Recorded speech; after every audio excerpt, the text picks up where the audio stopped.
Boeing test pilot Jason Clements goes through final flight checks in the cockpit of an F-16. Just make sure all my switches are set in the right position. The throttle is free and clear.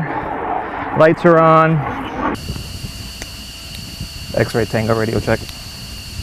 There's a strong sense of excitement for this flight.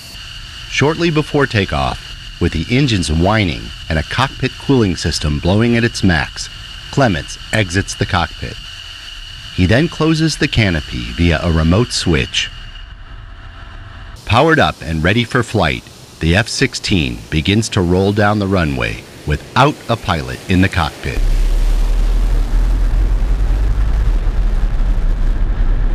In a matter of seconds, the aircraft, with its burner lit, roars into the southern sky headed out over the Gulf of Mexico.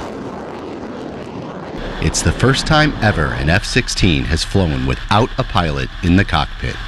Meet Boeing's newest full-scale aerial target, the QF-16, a modified F-16 that will allow pilots the chance to train against and fire upon the most realistic enemy aircraft threats ever created. It was a little different to see it without anybody in it, but it was a great flight all the way around. A replication of current real-world situations and aircraft platforms that they can shoot as a target. Now we have a 9G capable, highly sustainable aerial target. While there's no pilot physically sitting in the cockpit, 2 U.S. Air Force test pilots are flying the plane remotely from a ground control station at Tyndall Air Force Base.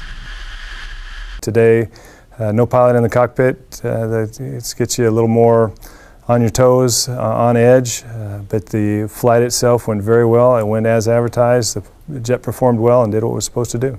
While in the air, the unmanned QF-16 reaches an altitude of 40,000 feet, a speed of Mach 1.47, and engages in aerial maneuvers such as a barrel roll while pulling more than 7 Gs.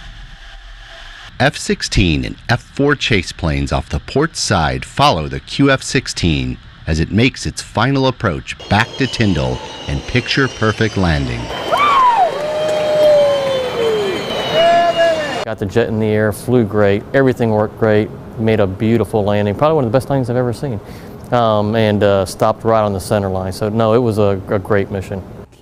So far, Boeing has modified 6 QF-16s, all of which had been stored at Davis-Monthan Air Force Base in Arizona. In fact, the plane used in the first unmanned flight had been out of service for 15 years.